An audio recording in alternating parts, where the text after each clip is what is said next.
Hello guys, good morning. At yun, medyo tayo, haggard na. Kasi, medyo naganib lang tayo ng sakit natin.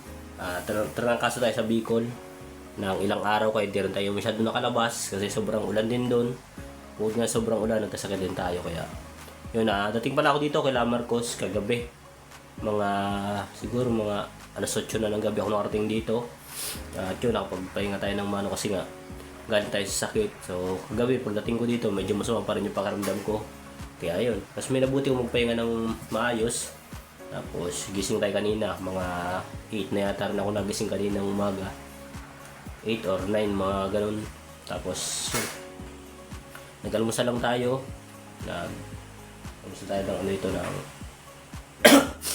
ng mga, dito, pagkain. Tapos, yun, naglinis tayo ng bahay dito yung mga pwedeng linisin kasi dumaan nga yung pasok bagong taon. Although malinis naman pero may mga ilan lang na kailangan kong ayusin kasi may mga nabago din dito sa bahay kung ano, binago yata ni Commander. So, para mapamilyar din sa akin kung saan yung mga gamit, kung saan nakalagay. Kaya, chinek ko na rin lahat para sa ganun. In case na ako yung mag-asikaso sa bahay, alam ko kung saan ko kukunin yung mga bagay-bagay, yung mga gamit para, yun, madali natin makuha. At yun, nakapaglinis na ako, yung bintana. Naglinis rin ako ng bintana. Kasusan natin para sa ganun. Gawa ng malikabok. Nagdaan din dito yung Sa ngayon, maulan din dito sa Quezon, dito sa Candelaria. Sobrang ulan din. Natigil-tigil pa nga lang ko kanina. Umuulan din. So, natigil pa lang. Tapos gabi, naulan din ng gabi. So, yun, sinaman pa tayo ng paradum kagabi. Kaya, kain pa tayo ng gamot. Ngayon nga, mayroon pa tayong ubo sa kasipon. Kaya hindi pa rin masyado alam niyo yun, hindi pa masyado makapulis ng maayos. Hindi lang masyado kalapit kay Cairo. Si Marcos, ganun din pala. Si Mark, ganun din pala, may ubo at sipon din. So, galing din siya sa may trangkaso din yata siya, kaso nawala din. So, ako, medyo masama pa rin, kaunti. Pero kakaunti naman siya pa, wala-wala siya. Gawa ng pagkagabi, bumabalik siya. Pag umaga, medyo nawawala. Ganun yung natin paalam. Lang gawa ng siguro sa panahon din. Gawa ng simula nga pagkabagong taon doon sa amin. Yun, naging maulan na. Nung putukan nung nagsalubong sa bagong taon.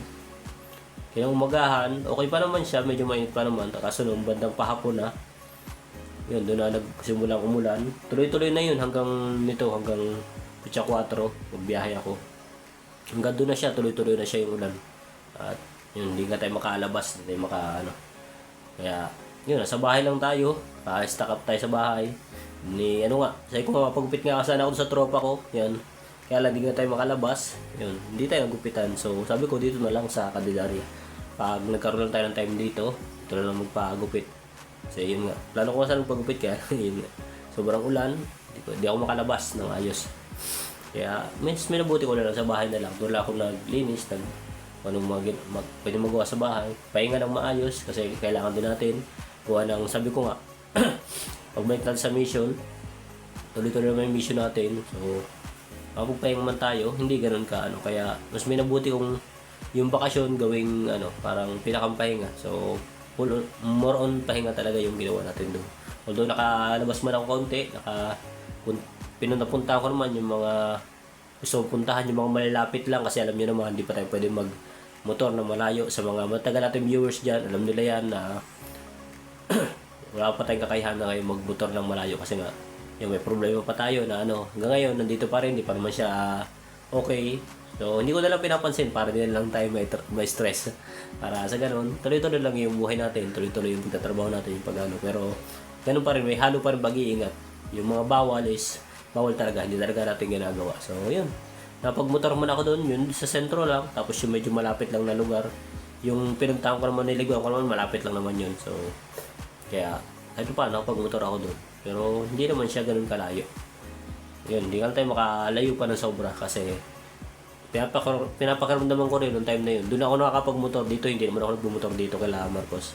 So, doon nakapagmotor tayo. Yung pinakaramdaman ko, tayo pa rin, hindi pa siya ganun hindi pa siya ganun ka pwede magmotor. Kaya, yun, pinaayos ko na lang yung motor para may service din sila doon. Iniwan ko doon yung motor. Sabi ko nga noon, ang tansya ko ano, magmumotor na lang ako balik dito para sabi ko, makalis din ang pamasahe. Bukod doon, makabalik ako ng maaga kasi napakahirap talagang sumakay pabalik dito kasi sobrang puno ang lahat ng bus. Hanggang Pitya 6, fully book ang lahat ng terminal ng bus dito. Kaya sabi ko, hindi ako makakabalik. So, yun. Kaya naisip ko noon, sinabi ko noon kay Marcos noon, Pitya 3, susubukan ko. Kaya nga, napansin nyo, pinayos ko yung motor, yung mga sira ng motor kasi plano ko talaga nung magmotor ng Pitya 3 papunta dito. Kaso nga, pinakaramdaman ko nung mga time na yun, sabi ko, subukan ko lang muna sa mga malalapit kung kaya ko.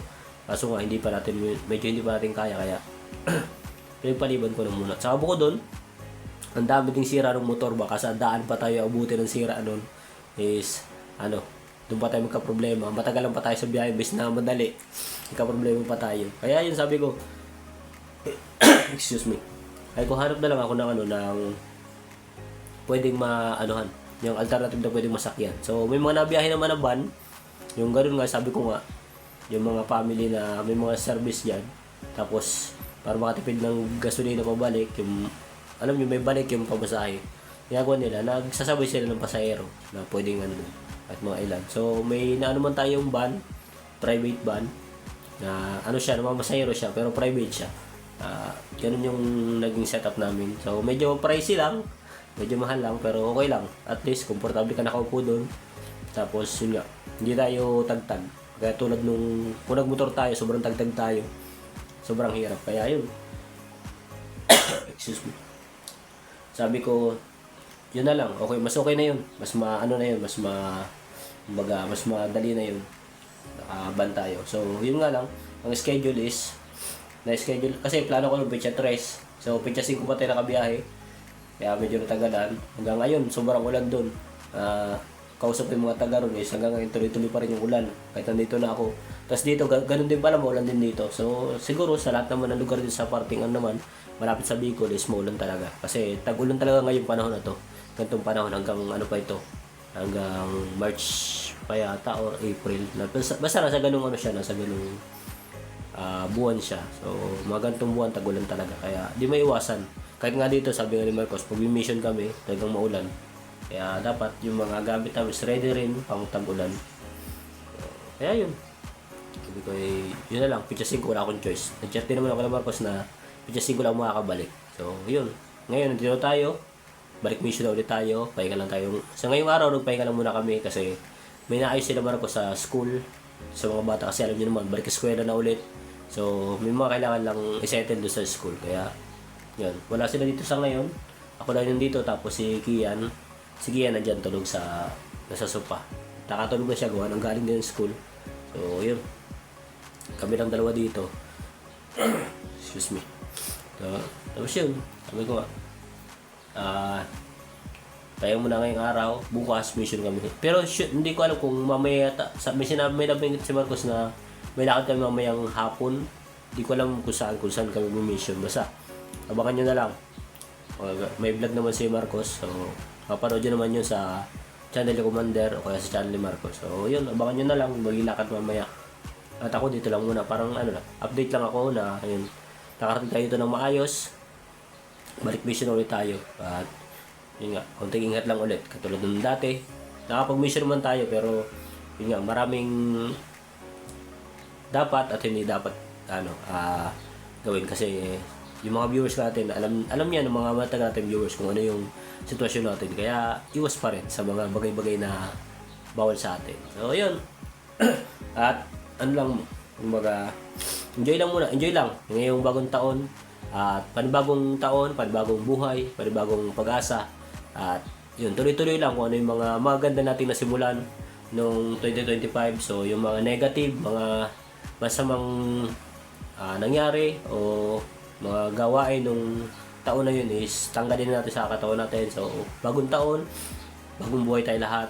At mas maging, mas maging blessed pa dapat yung buhay natin. Mas pasayahin pa natin yung magiging buhay natin. So, iwanan yung mga lungkot, yung mga problema doon. Kaya nga ako, kahit may ganito akong papansin nyo naman, kahit may ganito akong nararamdaman. So, hindi ko pinapakita, hindi ko talaga siya kasi ayoko rin pagparaisipin, may stress lang tayo nun. Kaya, ayun, sabi ko, tuloy lang ang buhay, tuloy lang. So, darating naman yung araw na, papaayos natin to. So, papaper natin to. Sa ngayon, content taste lang muna.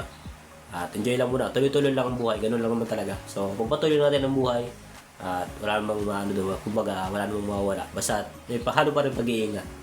Ayun. Yung buhay natin ngayon, tuloy pa rin, masaya. At gagawin natin yung mga pag-mission natin na magiging masaya, magiging, alam niyo yun, blessing sa atin, sa mga tinutulungan natin. So, yan. Sana ganoon din kayo. At patuloy nyo lang yung buhay ninyo dyan kung nasaan mang lugar kayo, mga kapwa natin ng OFW, yung mga nasa Pilipinas. So, tuloy lang. So, enjoy lang sa mga videos na ginagawa namin.